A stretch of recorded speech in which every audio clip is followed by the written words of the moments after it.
What's up, everybody? Day 6 of the 30-day horror challenge. I'm still in my same clothes because I'm filming these 3 in order. Actually, like, sequentially, back to back, completely. This one, day 6, is about my favorite vampire movie. I don't watch a whole lot of films concerning vampires. I just don't. They never really exactly were my cup of tea.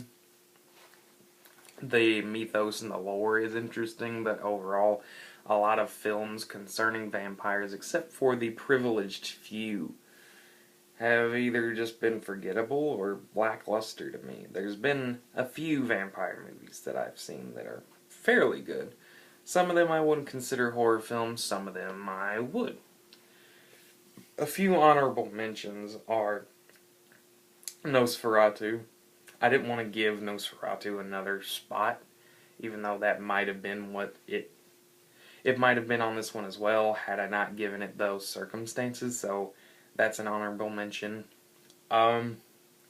Interview with a Vampire is another one that I thought was very good, very well crafted, excellently acted, stellar cast, all that. The other ones are Stakeland. Stakeland is a great modern vampire film. Great twist on it. 30 Days of Night is another one. Then it came down to 2.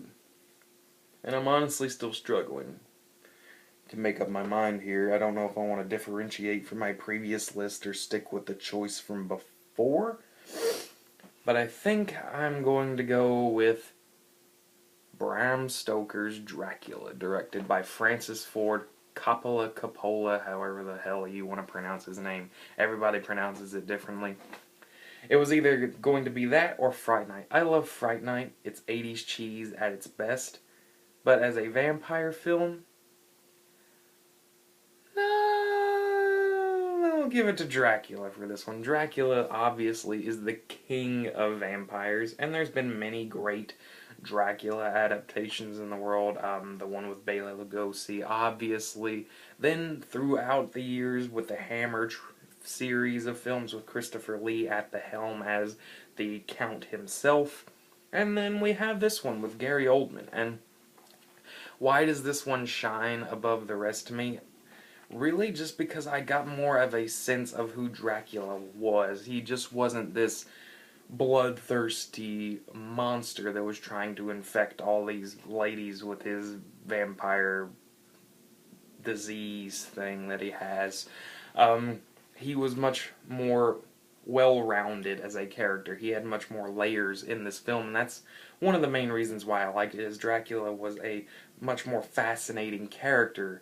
I'm sure he was a great villain in all these other films. I mean, one of the best horror villains of all time across the board. But he didn't exactly have that much complexity to his character. But this film, I feel, put those necessary layers into place and did it very well. The only thing I don't particularly care for in this film is Keanu Reeves' performance as Jonathan Harker.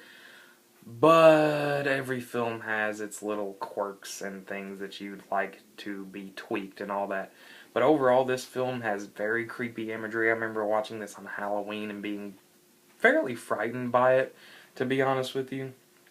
Excellent performances by Gary Oldman and Anthony Hopkins, etc., etc. Everybody does generally pretty good in this film. And just, it's well directed. The visuals are stunning, even to this day, and it's my favorite vampire movie. It just adds all these necessary layers that no other vampire film had added to Dracula before, or at least to my knowledge anyway.